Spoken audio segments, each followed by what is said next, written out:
In the pantheon of cinematic visionaries, few loom as large as James Cameron, the architect behind blockbusters that have redefined spectacle and storytelling.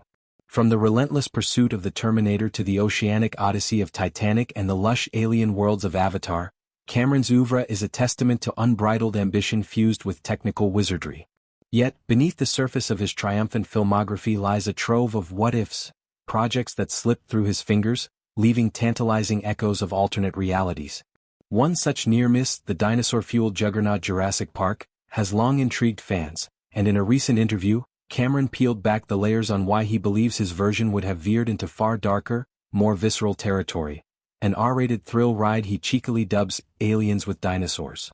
The tale begins in the mid-1990s, a fertile era for adaptations as Hollywood hungered for intellectual properties that could transcend the page.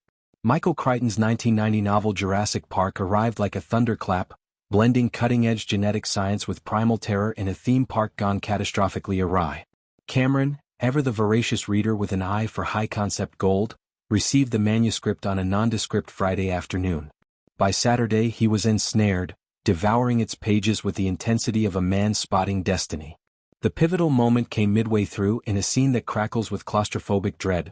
Two children trapped in an overturned jeep, their breaths shallow as a towering Tyrannosaurus Rex looms outside, its massive tongue slithering across the windshield, drawn by the scent of fear within. I got to that scene and I went, "I'm doing this movie," Cameron recounted, his voice still laced with the electric thrill of discovery. Without hesitation, he phoned his agent, declaring with characteristic bravado, "I'm buying the book." The response was a gut punch. Too late, Steven Spielberg just got it. Spielberg, the maestro of wonder and whimsy, had swooped in, securing the rights for what would become a landmark of family-friendly adventure. Cameron, initially crestfallen, nursed the sting of rejection. After all, this was a project tailor-made for his sensibilities, merging hard science with heart-stopping action, much like his own The Abyss or the xenomorphic horrors of Aliens. But as the years unfolded and Spielberg's 1993 adaptation roared to life, grossing over $1 billion and spawning a franchise that endures to this day, Cameron's perspective shifted. In conversation with a leading film publication, he reflected on the serendipity of it all. "I realized when I saw the movie he was the right guy to make it. Not me, because I would have made it too terrifying." Spielberg's touch, infused with awe and accessibility, transformed Crichton's cautionary tale into a gateway drug for generations of moviegoers, evoking the wide-eyed fascination of childhood dinosaur obsessions. Cameron's hypothetical take, however, would have dialed the dial to 11, or rather to the unrated edges of intensity. It would have been R-rated, he admitted, painting a picture of unbridled ferocity. Imagine Jurassic Park not as a PG-13 romp but as a blood-soaked safari through nightmare fuel, where the raptors don't just stalk, they eviscerate with graphic finality. Drawing parallels to his 1986 sequel Aliens, Cameron envisioned a film where the dinosaurs aren't mere attractions but relentless predators, their roars echoing the power loader showdowns and hive assaults of his Ripley saga. "It would have been like Aliens with Dinosaurs," he quipped, the phrase landing like a perfectly timed jump scare, equal parts thrilling and terrifying. In Aliens, Cameron elevated Ridley Scott's claustrophobic chiller into a pulse-pounding ensemble actioner, layering maternal ferocity atop militaristic bravado. Transplant that template to Isla Nublar, the scientists as beleaguered marines, the park's corridors as labyrinthine vents teeming with scaled horrors, and the T-Rex not a majestic antagonist but a biomechanical force of apocalyptic hunger.